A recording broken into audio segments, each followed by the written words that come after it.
Hello everyone and welcome to the wonderful session of gravitation. तो इस chapter में या इस टॉपिक में बेसिकली हम देखने वाले हैं ग्रेविटेशनल पोटेंशियल एनर्जी की स्टोरी। तो अब तक हमने ग्रेविटेशन में ग्रेविटेशनल फील्ड और साथ ही साथ एक्सेलरेशन ड्यू टू की कहानी को देखा था। Now is the turn for gravitational potential energy और साथ ही साथ डिस्कस करेंगे ग्रेविटेशनल पोटेंशियल। तो स्टार्ट करते हैं ग्रेविटेशनल पोटेंशियल एनर्जी से।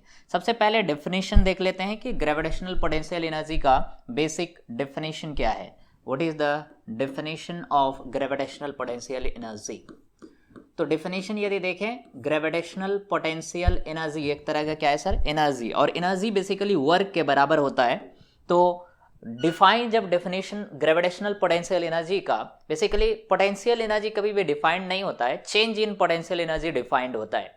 बट फिर भी यदि हम इन्फिनिटी को रेफरेंस मान लें, रेफरेंस मानने का मतलब कहीं एक जगह पे हम वैल्यू को जीरो मान लें, तो चेंज हमेशा समथिंग माइनस जीरो मतलब उस वैल्यू के बराबर ही होगा। कहने का मतलब जैसे स्केल में यदि हमें लेंथ मेजर करना होता है तो जीरो को हम रेफरेंस मान लेते हैं, उसी तरह से इन्फिनिटी को यदि हमने रेफरेंस मान लिया और ग्रेविटेशनल पोटेंशियल एनर्जी का डेफिनेशन लिखा instead of change in gravitational potential energy, तो वो डेफिनेशन कुछ इस तरह का है। Definition of gravitational potential energy ये क्या है, basically it is the work done, it is the work done in bringing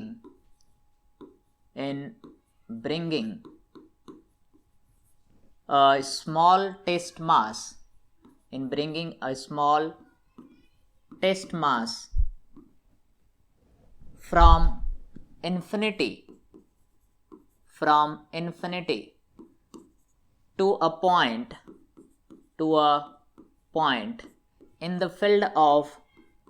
in the field of source mass,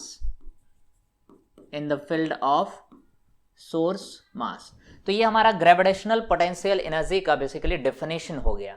definition क्या बोलता है, ये बोलता है कि मान लेते हैं एक सोर्स मास है, और सोर्स मास का मतलब आई होप आपको कहानी क्लियर है। सोर्स मास का मतलब वो मास जो अपने चारों तरफ एक फील्ड जनरेट कर देगा। So let us consider this is a source mass. ये बेसिकली एक सोर्स मास है जो कि ये इतना बड़ा है, दिस इज द सोर्स मास, और इसने अपने चारों तरफ ये फील्ड क्रिएट कर दिया। ये जो सर्कल डिनोट कर रहे हैं ये बेसिकली फील्ड को डिनोट कर रहा है, ओके। और ये है हमारा कैपिटल एम सोर्स मास। अब work done, gravitational potential energy जो है वो क्या है, it is a type of work done. Work done for what, किस लिए, in bringing a small test mass, एक छोटे से टेस्ट मास को इन्फिनिटी से, मतलब बहुत दूर था पहले, समवेयर ये यहाँ पे था, ये है टेस्ट मास हमारा स्मॉल एम, और इसको पकड़ के हमें लाना है कहाँ पर, इन द फील्ड, मतलब इसके फील्ड के अंदर में लाना है। मतलब यहाँ इसको यहाँ से पकड़े और पकड़ के मूव करते करते इसके फील्ड में लेके आ गए। सो लेट अस कंसिडर, पहले ये इनफाइनाइट डिस्टेंस पे था समवेयर ओवर हियर, और ये है हमारा टेस्ट मास m, और इसको पकड़ के लेके आए कहाँ तक, इसके फील्ड के अंदर, यानी उसी टेस्ट मास को ये यहाँ तक मूव करके लाएं। उसको पकड़ के यहाँ तक लाने में जो वर्क करना पड़ा वही वर्क बेसिकली क्या है, ग्रेविटेशनल पोटेंशियल एनर्जी है। ग्रेविटेशनल पोटेंशियल एनर्जी का डेफिनेशन बोलता है कि एक छोटे से मास को इन्फिनिटी से पकड़ के कहाँ पे लाना है, to a point in the field of source mass. तो जिस मास को हम पकड़ के लाए वो टेस्ट मास है, और किसके फील्ड में लाए हैं, इस सोर्स मास के फील्ड के अंदर लाए हैं। तो इसको पकड़ के लाने में जो वर्क किया गया, that work done is basically the gravitational potential energy. But यहाँ पे हम याद रखेंगे, जब इस मास को हम पकड़ के लेके आ रहे हैं तो बहुत ही स्लो मूवमेंट होना चाहिए। तो यहाँ पे हम डेफिनेशन में कहीं पे स्लो भी इंक्लूड कर सकते हैं। It is the work done in bringing a small test mass slowly. तो आप यहाँ पे एक टर्म इंक्लूड कर लीजिए, in bringing a small test mass slowly from infinity to a point in the field of mass capital M या source mass, okay. तो ये कहानी है, मतलब इसको पकड़ के जो लाने में वर्क करना पड़ा, धीरे धीरे पकड़ के लेके आए कहाँ तक, इसके फील्ड के अंदर तक जो वर्क करना पड़ा, that work done is known as a gravitational potential energy. यानी यदि हमें ग्रेविटेशनल पोटेंशियल एनर्जी चाहिए तो किसी भी तरह करके हम इस मास को लाने में जो वर्क करना पड़ा वो वर्क निकाल लो, ओके। और वो वर्क यदि आ गया इसका मतलब ग्रेविटेशनल पोटेंशियल एनर्जी आ गया। बट यहाँ पे यदि डिस्टेंस की बात करें तो initially the mass was at infinite distance, मतलब जो इनिशियल डिस्टेंस यदि देखें तो ये मास के बीच में डिस्टेंस कितना था, इनफाइनाइट। और अब मास के बीच में डिस्टेंस कितना है, तो अब मास के बीच में डिस्टेंस हो गया समवेयर, ये मान लो ये r डिस्टेंस हो गया, यानी इनफाइनाइट डिस्टेंस से r डिस्टेंस तक हमने मूव करके इसको लाया।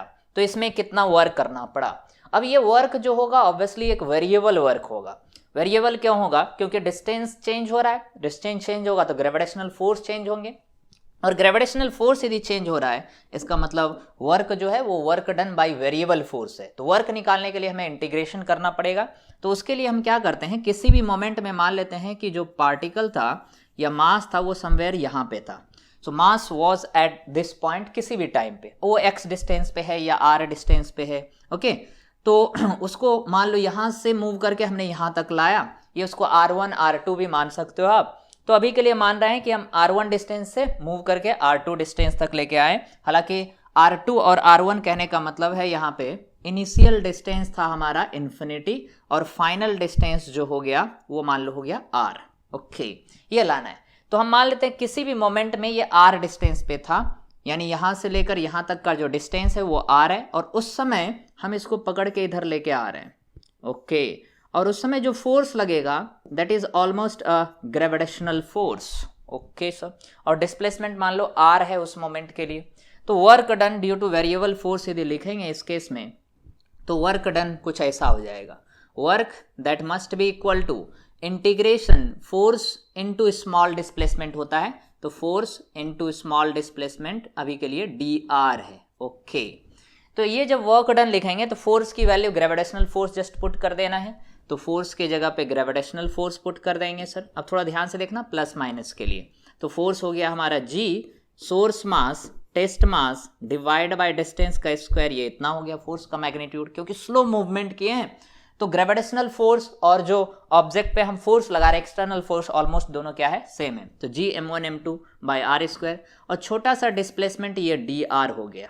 बट प्रॉब्लम क्या है, जैसे जैसे हम मूव करते जाएंगे as we are moving the displacement is decreasing, यानी dr जो है वो डिक्रीज कर रहा है। dr मतलब difference in displacement, final minus initial, तो ये नेगेटिव टर्म आएगा, तो एक माइनस साइन बाहर रख देंगे और फिर इसको क्या कर देंगे, इंटीग्रेट कर देंगे सर। टोटल वर्क डन आ जाएगा। रेंज क्या पुट करेंगे, तो पहले लोकेशन था r1 दोनों मास के बीच में, और बाद में ये डिस्टेंस हो गया कितना, r2। तो r1 से लेके r2 तक मूव किए।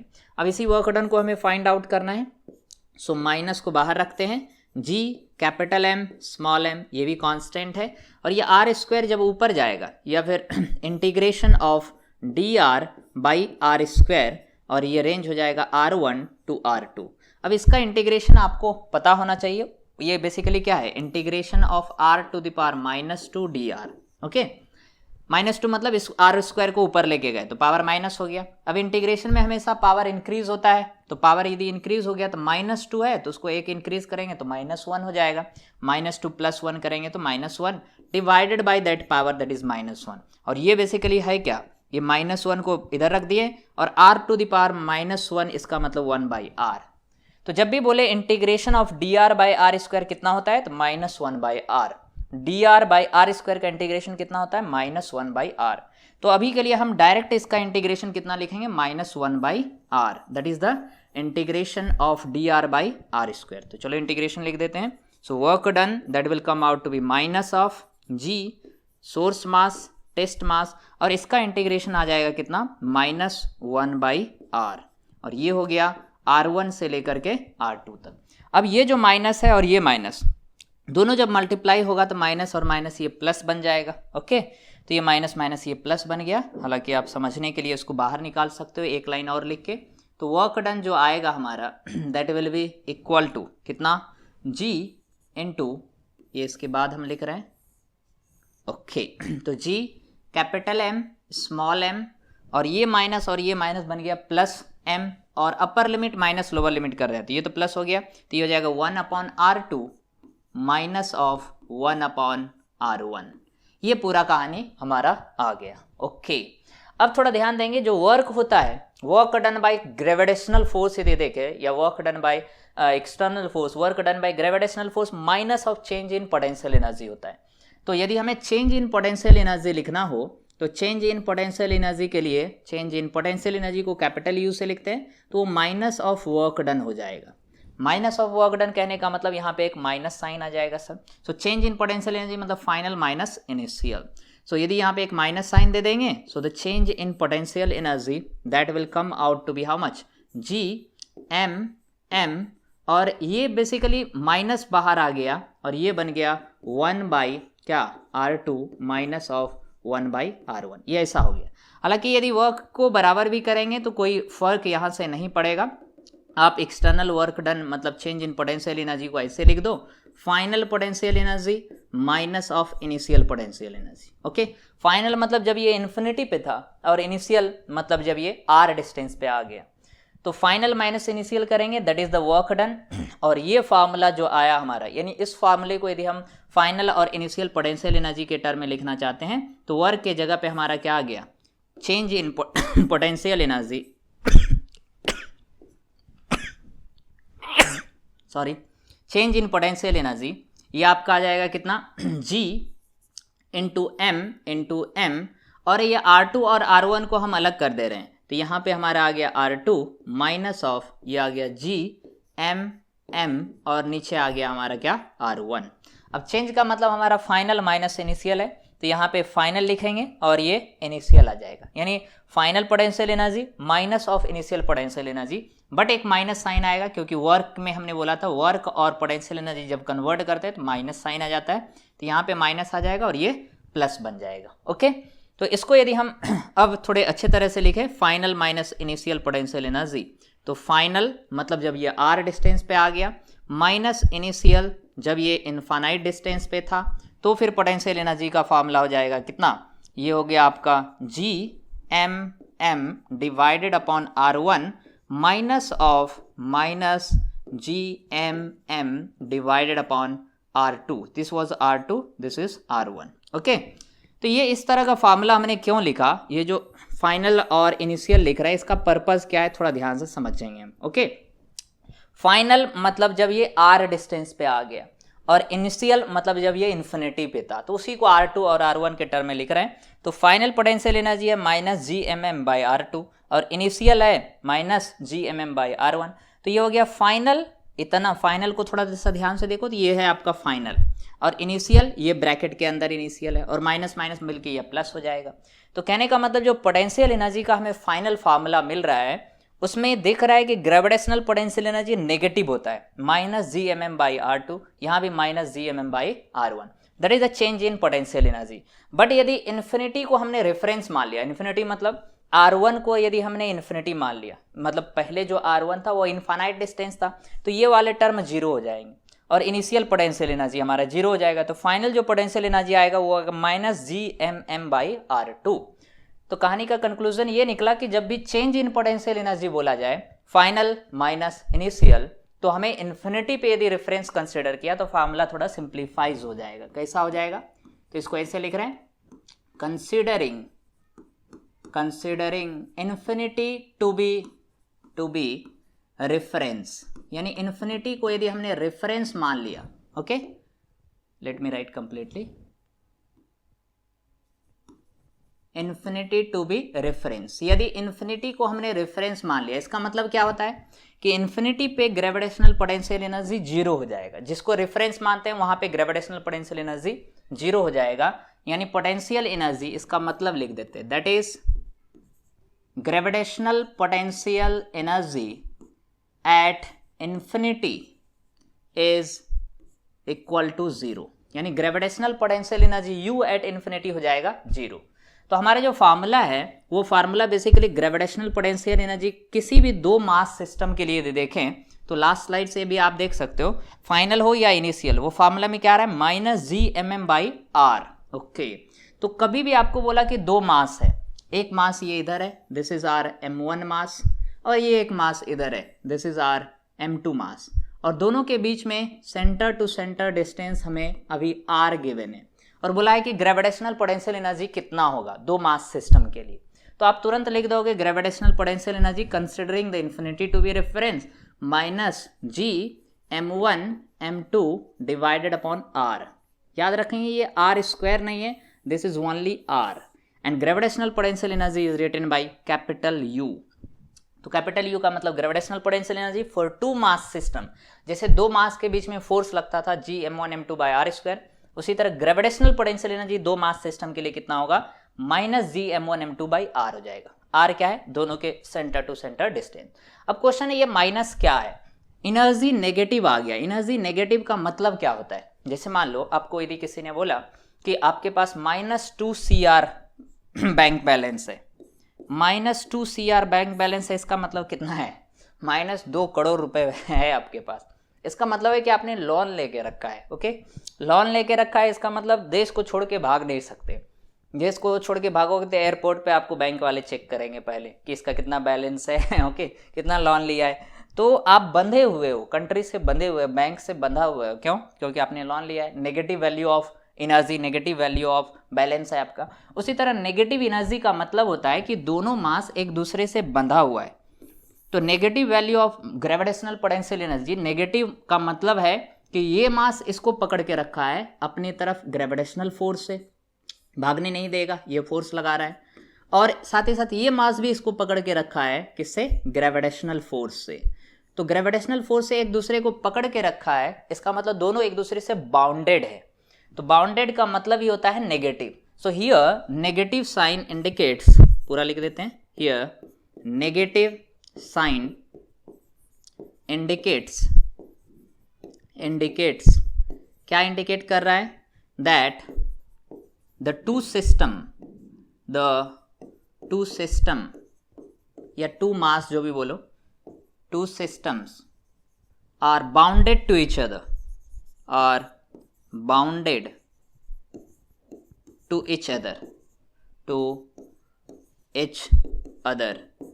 और कैसे बंधा हुआ है, बाउंडेड का मतलब ग्रेविटेशनल फोर्स से एक दूसरे को बांध के रखने का मतलब पकड़ के रखे हैं। ओके, सो जब भी नेगेटिव वैल्यू ऑफ एनर्जी दिखे कहीं भी, तो इसका मतलब समझ जाने का कि वो क्या है, ऑब्जेक्ट एक दूसरे को पकड़ के रखा है। ओके, तो ये पूरा सिचुएशन है। नेगेटिव वैल्यू ऑफ एनर्जी का मतलब यह है कि object are bounded to each other. तो ये ग्रेविटेशनल पोटेंशियल एनर्जी का फार्मूला आ गया, considering the infinity to be the reference. But यदि इन्फिनिटी को रेफरेंस मानने के बजाय किसी और पॉइंट को रेफरेंस मानेंगे, तो ऑब्वियसली वैसे केस में हमें ये जनरल फार्मूला यूज करना पड़ेगा, change in gravitational potential energy का, फाइनल माइनस इनिशियल। R2 का मतलब फाइनल डिस्टेंस, R1 का मतलब इनिशियल डिस्टेंस, ये हो गया। और यदि इन्फिनिटी को रेफरेंस मानेंगे, this is the gravitational potential energy between two mass system, जो कि होता है -Gm1m2 by are. Are square आया तो ये फोर्स बन जाएगा। Okay, so that's the value of gravitational potential energy. अब यदि दो मास के अलावा यदि टू मास सिस्टम, ये जो था this is a two mass system, so this is our two mass system. Okay, but यदि मान लो मल्टीपल मास सिस्टम है, टू मास सिस्टम के जगह नहीं, दो ही मास था अभी, तो ये फॉर्मूला हो गया। यदि मल्टीपल मास सिस्टम है, 4, 5, 6 आ गए, तो फिर कैसे लिखेंगे ग्रेविटेशनल पोटेंशियल एनर्जी का वैल्यू, तो उसको बोलते हैं ग्रेविटेशनल पोटेंशियल एनर्जी, शॉर्ट में लिख रहे हैं gravitational potential energy for multiple मास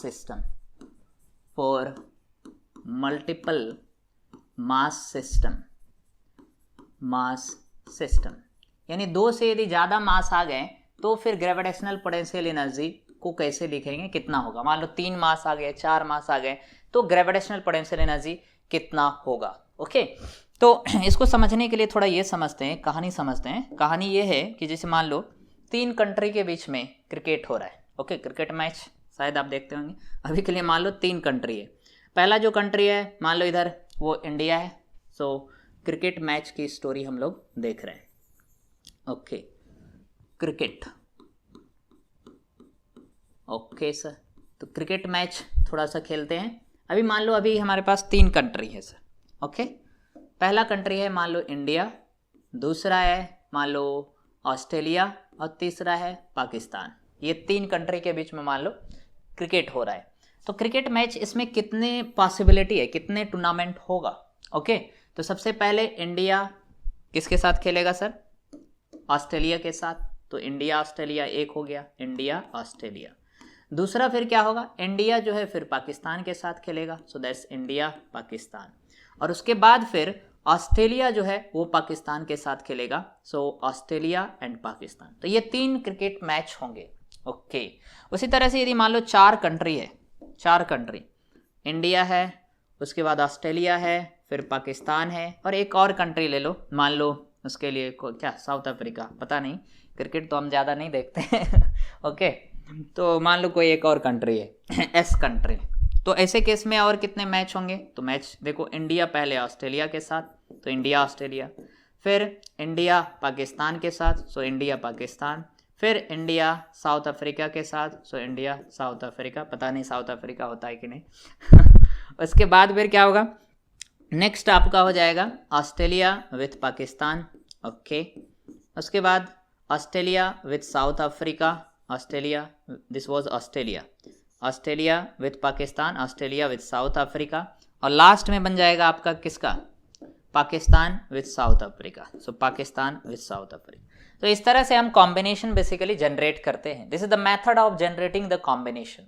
अब ये कॉम्बिनेशन हमने इसलिए बताया क्योंकि इसी तरह से हमें कॉम्बिनेशन जनरेट करना है यदि मल्टीपल मास सिस्टम है।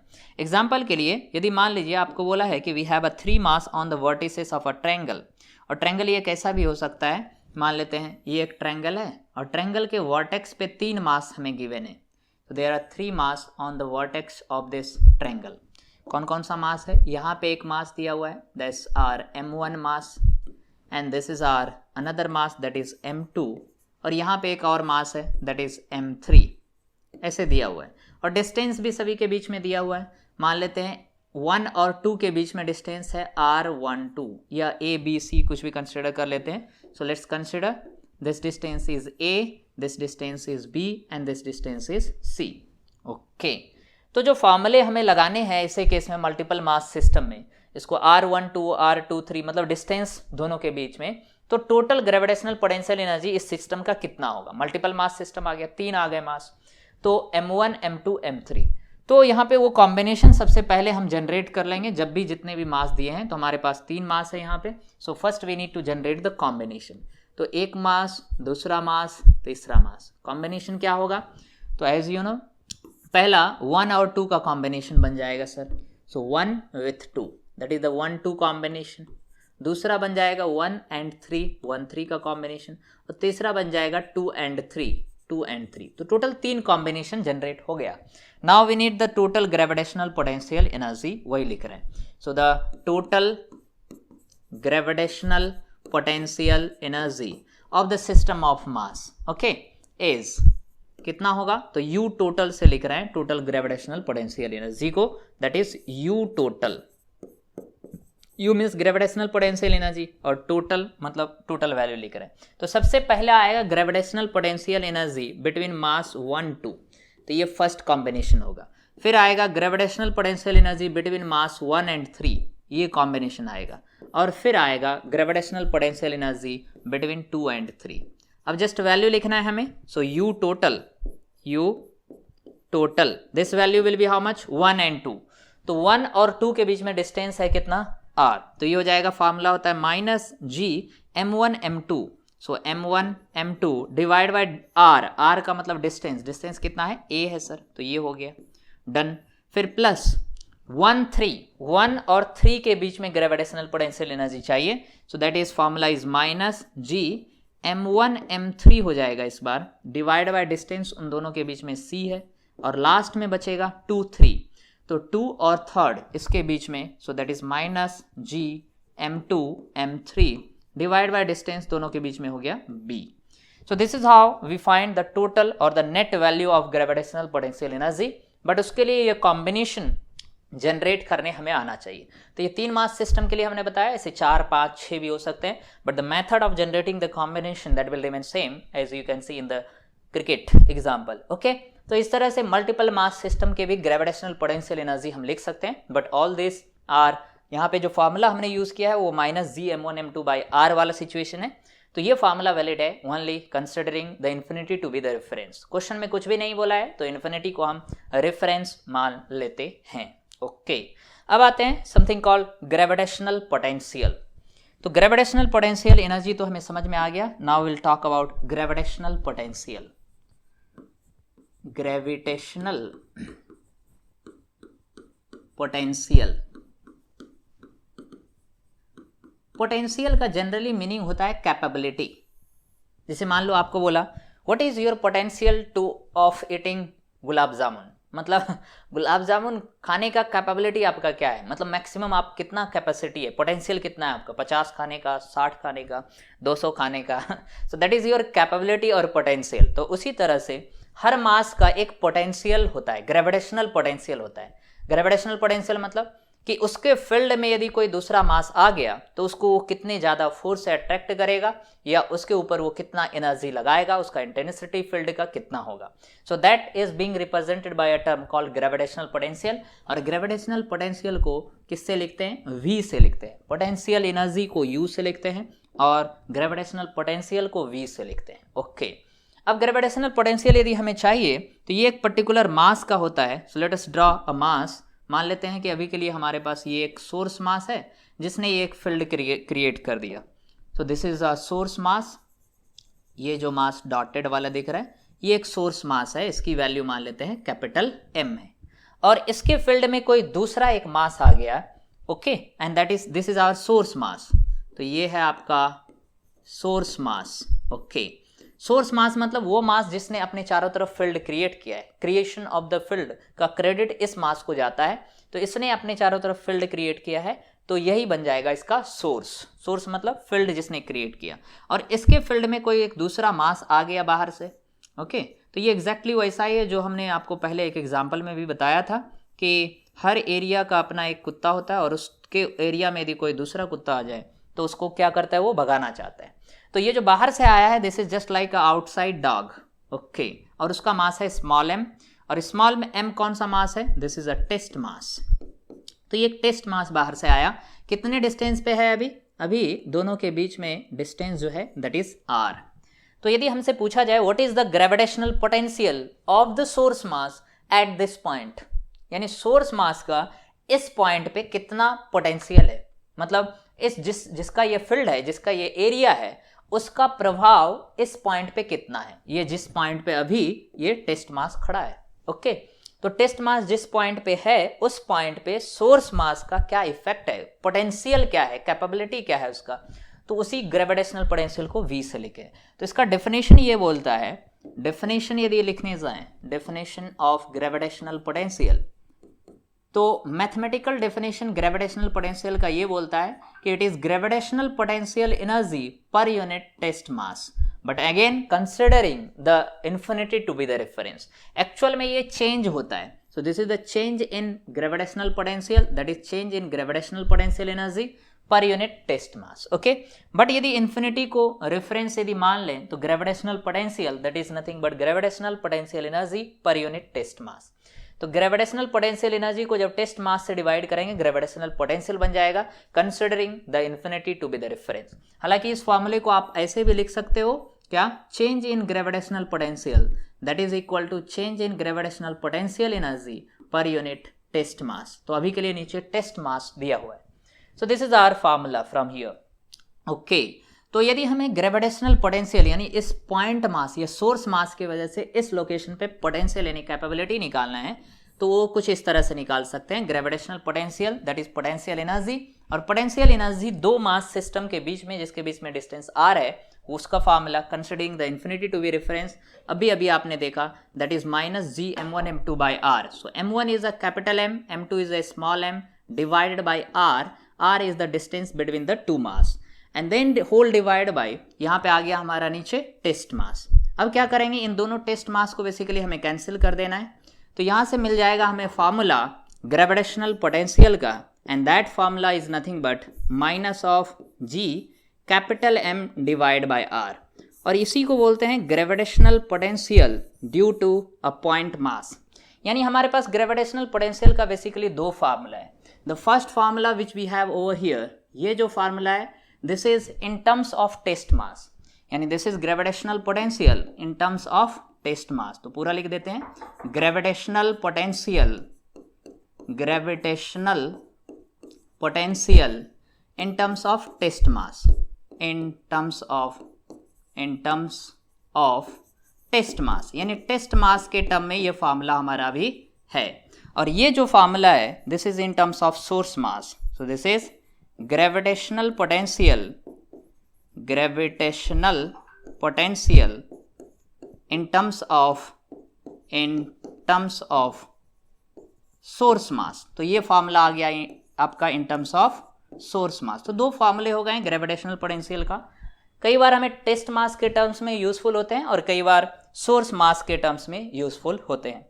तो ये जो फार्मूला है -gm/r, ये सोर्स मास, मतलब इस सोर्स मास का क्या कैपेबिलिटी है इस पॉइंट के ऊपर।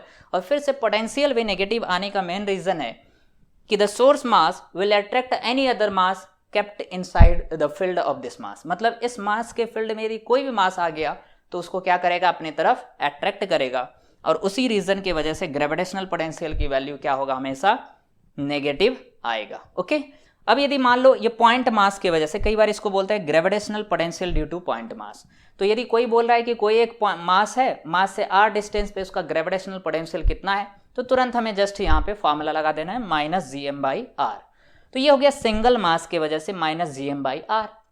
बट यदि मल्टीपल मास सिस्टम है तो ग्रेविटेशनल पोटेंशियल कितना होगा, so that is called gravitational potential due to multiple mass system. So now we have gravitational potential due to multiple mass system, due to multiple mass system. यानी यदि एक से ज्यादा एक से ज्यादा यदि मास आ जाए तो वैसे केस में ग्रेविटेशनल पोटेंशियल कितना होगा। Okay, so the situation is related, जैसे मान लो ग्रेविटेशनल पोटेंशियल एनर्जी निकालना था तो हमें कॉम्बिनेशन जनरेट करना पड़ गया मल्टीपल मास सिस्टम के लिए। बट इस केस में कॉम्बिनेशन जनरेट करने की कोई जरूरत नहीं है। यदि यहाँ पे हम ग्रेविटेशनल पोटेंशियल लिखेंगे तो आपको यदि बोला कि बहुत सारे मल्टीपल मास सिस्टम है, एक मास बोल दिया यहाँ पे है, this is our mass m1, एक और मास बोल दिया कि ये आवर दूसरा मास है m2, और इस तरह से n नंबर ऑफ मास है, ये यहाँ पे एक और मास है दैट इज m3, mn मान लेते हैं, n नंबर ऑफ मास है। और किसी एक पॉइंट पे बोला कि ग्रेविटेशनल पोटेंशियल की वैल्यू कितना होगा, तो मान लेते हैं कि वो ये पॉइंट है, at any point p what is the value of gravitational potential that we need to find. Okay, तो p से जो पहले पॉइंट का डिस्टेंस है from p to this point, ये मान लेते हैं r1 है, from p to this point mass that is r2, और from p to this mass that is r3। ऐसे करके मल्टीपल मास सिस्टम गिवन है और उसका हमें निकालना है क्या, ग्रेविटेशनल पोटेंशियल की वैल्यू। तो ये आपका पहला डिस्टेंस हो गया r1, ये हो गया आपका r2, ये हो गया rn, nth मास के लिए। ओके, तो यदि ऐसे केस में बोला है कि total gravitational potential at point p निकालो, तो वो कैसे लिखेंगे, so that is written something like this, total gravitational potential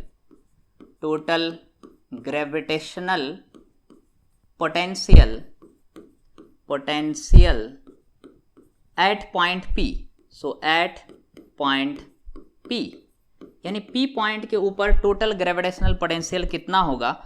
तो आप यहाँ पे जस्ट हर मास के वजह से पोटेंशियल p के ऊपर लिख सकते हो। So net potential at point p, total आप बोल सकते हो, तो v total, let me write it, v total, so v total या नेट पोटेंशियल, ये हो जाएगा potential due to first mass, potential due to second mass, ऐसे चलते जाएगा, and potential due to nth mass. Okay, तो टोटल v टोटल यदि हम लिखें तो total gravitational potential first mass की वजह से फार्मूला क्या था, सिंगल मास के वजह से फार्मूला है हमारे पास -gm/r। तो यही फार्मूला हमें यहाँ भी लगाना है, that will B -gm1 divide upon r1। दूसरे मास की वजह से यदि लिखेंगे तो हो जाएगा -gm2 डिवाइड अपॉन r2, और ऐसे ही चलते जाएगा। nth मास के यदि लिखेंगे this will be -gmn divided upon rn। So this is how we write the total gravitational potential due to n number of mass. तो ये था मल्टीपल मास सिस्टम की वजह से ग्रेविटेशनल पोटेंशियल।